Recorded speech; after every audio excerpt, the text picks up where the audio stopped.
So hello everyone, welcome back to my new video. Today I am going to start with a new topic of Java, looping. So what is looping? So I'm going to show you an example that if we want to print a number from 1 to 10, so generally we do that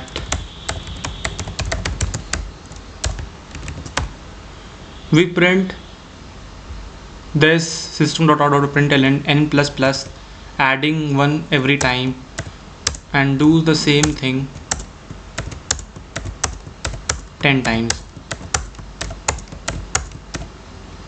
So now I'm going to run the program. As you can see that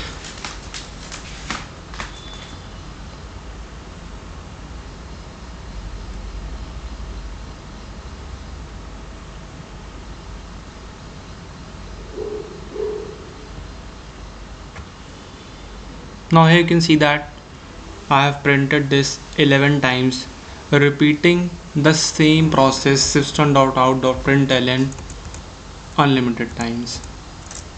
11 times. So the another way of printing the same thing twice or as many times as you want, there is a way called looping. So looping starts like, if I want to print, so there are basically three types of loop: for loop, while and do while. So for loop is an entry control loop and perform fixed number of iterations. This loop is generally used when user know in advance that how many times the set of instruction is to be repeated. So basically loop is a repetition of a certain task till a given test condition and update it every time after a next condition, and with initialization with the starting of a loop, like I want to start with a number, any number with like 0, and I would like to end it when greater than or is equals to 10, and every time I want to increase +1. So basic code I'm going to write for a loop, like I will initialize variable inside the loop only, integer I is equals to 1, I less than is equals to 10, I plus plus. So this is my loop. I have created this loop.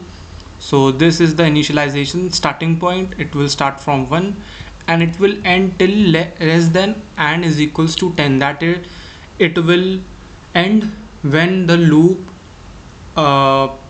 ends at a point 10, and it will include the number 10 also, and every time the loop is increased by 1, as you can see, I plus plus.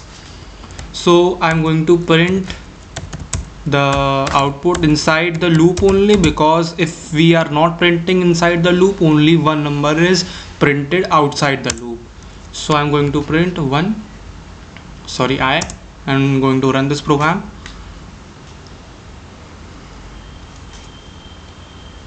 And now as you can see that 10 is being printed here, 1 2 3 4 5 6 7 8 9 10. Now basic criteria for a loop is that minimum 2 semicolons should be there in your loop program. Now I am going to print reverse of this number. So I'll start my loop from 10 and end my loop if greater and is equals to 1. So this means that loop will end when the point comes when the number is less than or is equals to 1, and instead of plus plus I'm going to do minus minus. So this is, I have earlier told you, prefix and postfix. This is the same process. Instead of it, we can also write I minus 1, I is equals to I minus 1, and we can also write minus minus. These both things mean the same. Now I'm going to run this program, and you can see that the loop has been printed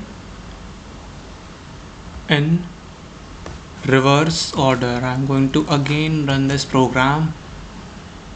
As you can see, loop has been printed till 1 in a reverse order.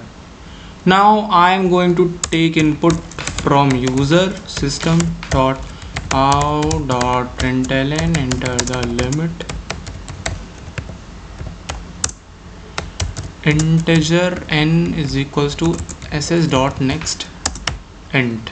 So instead of 1 I'm going to write n, and now I'm going to start with the forward loop. I is equals to 1, I less than is equals to n, I plus plus, and run this program.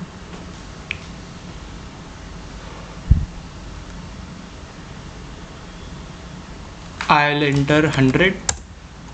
As you can see,